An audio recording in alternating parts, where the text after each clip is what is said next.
Philippe, vous avez souffert d'une forme d'addiction au sexe. Donc je disais que c'était courageux de venir en parler sur un plateau de télé.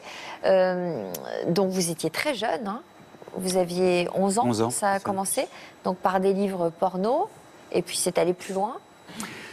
C'est allé plus loin, ça fait 30 ans que cette addiction est réglée pour moi. Donc Ouais.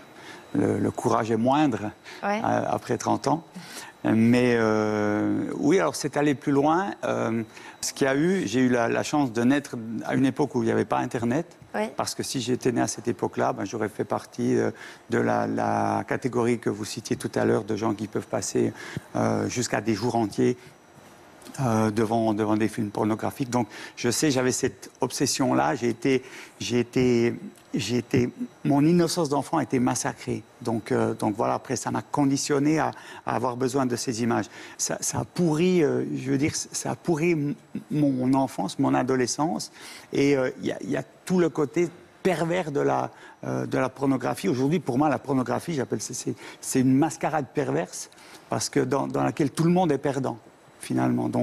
Pourquoi ça a pourri votre adolescence? Ben parce que du coup la femme est devenue un objet. L'image de la femme, alors que j'avais pas d'image de la femme avant cela, l'image de la femme est devenue celle d'un objet sexuel.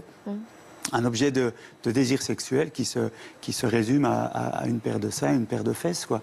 Donc ça, voilà, ça m'a complètement faussé l'image de la sexualité. Et il y a surtout l'exposition précoce aux images. On sait que plus on est exposé précocement à des images à caractère pornographique, plus on va avoir une image faussée des choses, on va avoir une image faussée du rapport sexuel, de la femme. Il y a aussi puis après, il y a d'autres types de films pornographiques, je veux dire, faire attention. Et puis, plus les enfants sont exposés tôt, plus il y a des risques. Et c'est encore une fois, tout le monde ne va pas basculer dans une addiction. Il y a une minorité qui risque de basculer, avec les garçons un peu plus touchés que les filles. Et les filles regardent aussi du porno. Et alors, après, ça se traduit par quoi? Ce qui se passe, c'est que quelqu'un qui sent... C'est pas le fait d'avoir vu que des images porno très tôt. Il y a d'autres facteurs qui jouent dans les addictions. C'est un truc très global. On a un caractère addictif ou pas. Enfin, c'est très schématique ce que je dis. Mais les personnes qui sont exposées comme ça précocement, tout doucement, ils vont chercher des filles.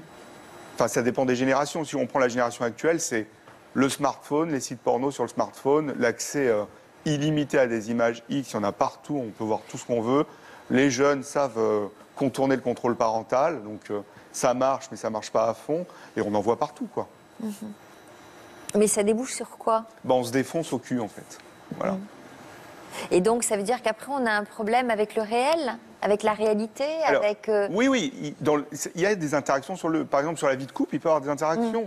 Bien sûr. Je prends des exemples de patients, ils sont moins performants avec leur partenaire, parce qu'ils voient du porno toute la journée, ils se masturbent toute la journée, ou bien ils vont voir des escortes, etc., etc. Donc il y a moins de performance, il y a moins d'envie, il y a moins d'amour, et il y a plus d'excitation pour certains avec des images pornographiques qu'avec une femme lors d'un rapport. Et après, ça va fausser complètement votre relation intime, parce que ça va se limiter à ça.